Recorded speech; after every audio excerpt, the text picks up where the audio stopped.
Hello viewers, स्वागत है आप सभी का मेरे यूट्यूब चैनल स्कूल ट्यूशन गुरुजी में। आज हम बात करेंगे वर्कशीट 62 के बारे में, जो कि 15 सितंबर के लिए जारी की गई है। ये क्लास 6 to 8 के बच्चों की कॉमन वर्कशीट है। यहाँ बच्चे अपना नाम लिखेंगे और यहाँ अपने क्लास टीचर का नाम लिखेंगे। जब पहली नज़र में हम वर्कशीट को देखेंगे तो हम पाएंगे कि ये आपके SST सब्जेक्ट से या सामाजिक विज्ञान सब्जेक्ट से रिलेटेड है। तो इसमें आपको एक साइड में मैप देखने को मिलेगा और दूसरी साइड में कुछ प्रांतों के बारे में या प्रदेशों के बारे में या राज्यों के बारे में देखने को मिलेगा या केंद्र शासित प्रदेशों के बारे में देखने को मिलेगा। तो आइए ज़रा देखते हैं क्या कहता है ये जब हम देखने की कोशिश करते हैं वर्कशीट को तो पाते हैं कि पहली चीज़ जो दर्शा रहा है ये एरो, ये है आपका लद्दाख, जो कि एक केंद्र शासित प्रदेश है।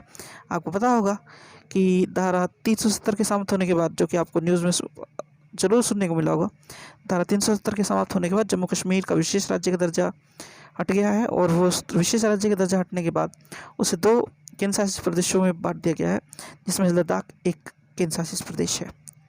तो ये देखते हैं क्या कहता है ये कहता है लद्दाख अब केंद्र शासित प्रदेश जम्मू और कश्मीर के पूर्वी हिस्से के पहाड़ियों में बसा एक ठंडा रेगिस्तानी इलाका है। ये इलाका हर वर्ष काफ़ी लंबे समय तक बर्फ से ढका रहता है। इस क्षेत्र में बहुत ही कम पेड़ उग पाते हैं।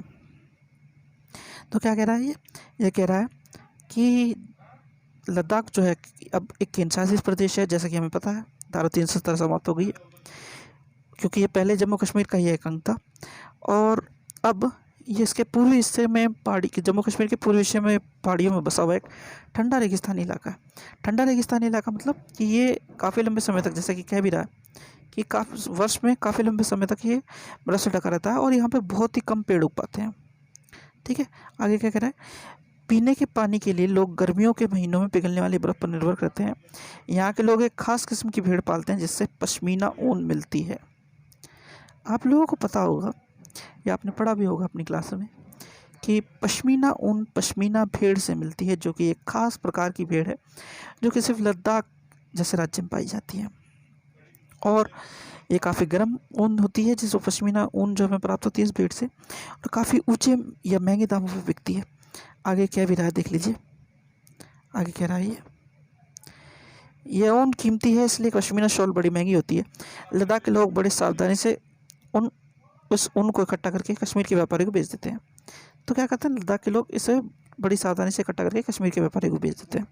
आगे क्या कह रहा है ये, मुख्यतः कश्मीर में ही पश्मीना शॉलें बुनी जाती हैं।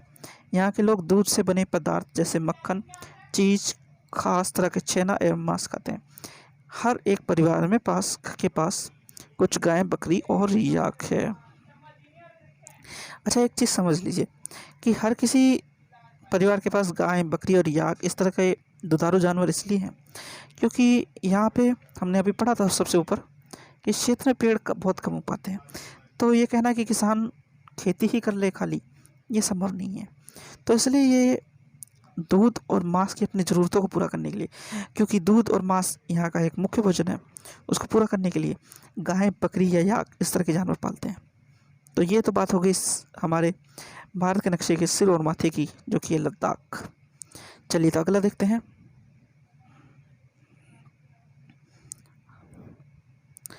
अगला भाग है आपका ये, यानी केरल। ये केरल को दर्शाया जा रहा है। अब क्या कह रहा है केरल भारत के दक्षिण पश्चिमी कोने में बसा हुआ एक राज्य है। ये एक तरफ से समुद्र से घिरा हुआ है, यानी कि इस तरफ से समुद्र से घिरा हुआ है और दूसरी तरफ पहाड़ियों से। और ये जो बीच की एक नज़र आएगी, आपको दिखा देते हैं। ये जो बीच की एक रेखा नज़र आ रही है, ये वाली, ये क्या है, ये है पहाड़ियाँ। इन पहाड़ियों पर विविध प्रकार के मसाले जैसे काली मिर्च, लौंग, इलायची आदि उगाए जाते हैं। इन मसालों के कारण ये क्षेत्र व्यापारियों के लिए बहुत ही आकर्षक बना। सबसे पहले अरबी एवं यहूदी व्यापारी केरल आए। तो क्या हुआ, यहाँ पे पहाड़ी इलाके हैं जहाँ पे मसाले उगते हैं बहुत सारे, जैसे काली मिर्च, लौंग, इलायची। इसी के कारण ये प्रसिद्ध है और यहाँ पे सबसे पहले अरबी और यहूदी व्यापारी केरल आए। ऐसा माना जाता है कि ईसा मसीह इस के धर्मदूत संत थॉमस लगभग 2000 साल पहले यहाँ आए। भारत में ईसाई धर्म लाने का श्रेय उन्हें ही जाता है। तो ऐसा माना जाता है कि संत थॉमस जो थे ईसा मसीह के धर्मदूत, वो लगभग 2000 साल पहले भारत आए थे और उन्हीं को ईसाई धर्म को भारत में लाने का श्रेय जाता है। आगे कहता है, अरब से कई व्यापारी यहाँ आकर बस गए। इब्ने बतूता ने, जो करीब 7000 साल पहले यहाँ आए, अपने यात्रा वृत्तांत में मुसलमानों के जीवन का विवरण देते लिखा कि मुसलमान समुदाय की यहाँ बड़ी इज्जत होती है। तो क्या कहता है ये कि अरब से कई सारे व्यापारी यहाँ आकर बस गए और इब्ने बतूता एक व्यक्ति जो महान व्यक्ति थे, जो कि यात्रा करते रहते थे एक देश से दूसरे देश की, और यात्रा करते करते उन देशों के बारे में अलग अलग जानकारी इकट्ठा करते थे और उनको अपने वृत्तांत, यात्रा वृत्तांत यानी कि एक किताब तरीके की बना करके उसमें लिखते थे। उसमें उन्होंने कहा है कि यहाँ पे करीब जो मुसलमानों का जीवन था बहुत ही अच्छा था और बड़ी इज्जत के साथ दी जाती थी उन्हें। आगे क्या कह रहा है ये देखते हैं। आगे कह रहा है ये, वास्को डी गामा पानी के जहाज से यहाँ पर आप पहुँचे तो पुर्तगालियों ने यूरोप से भारत तक का समुद्री रास्ता जाना। ठीक है, क्योंकि ये रास्ता समुद्र का है, सारा का सारा एक साइड समुद्र है। तो वास्को डी गामा पानी के जहाज से यहाँ पे, जो कि पुर्तगाली थे, यूरोप से भारत तक पहुँचे और तब और लोगों ने भी यहाँ का रास्ता जान लिया। कहाँ का रास्ता जान लिया? केरल का रास्ता जान लिया, ताकि वह भी अलग अलग तरह के मसाले खरीद सकें। चलिए, तो ये तो बात होगी आपकी वर्कशीट की दो चीज़ों के बारे में, जिसमें हमने एक सिर के बारे में पढ़ा और एक पैर के बारे में पढ़ा, यानी कि हमारे भारत के नक्शे के सिर यानी लद्दाख केंद्र शासित प्रदेश के बारे में पढ़ा और केरल राज्य के बारे में पढ़ा। अब जरा प्रश्न उत्तर देख लेते हैं। पहला प्रश्न है, भारत के राजनीतिक मानचित्र में अपने गृह राज्य को खोज कर भरिए। तो मेरा मानना यह है कि हम सब ज़्यादातर बच्चे दिल्ली में रह रहे हैं, तो दिल्ली ही उनका गृह राज्य होगा। तो ये देख लेते हैं दिल्ली कहाँ पे है। इसे थोड़ा सा जूम कर लेते हैं। तो जब हम जूम करेंगे तो पाएंगे ये छोटा सा बिंदु, ये जो छोटा सा बिंदु है ये दिल्ली है। तो ये आपका केंद्र शासित प्रदेश है और राष्ट्रीय राजधानी क्षेत्र भी है। मेनली ये राष्ट्रीय राजधानी क्षेत्र है। चलिए, तो इसे छोटा कर लेते हैं वापस से।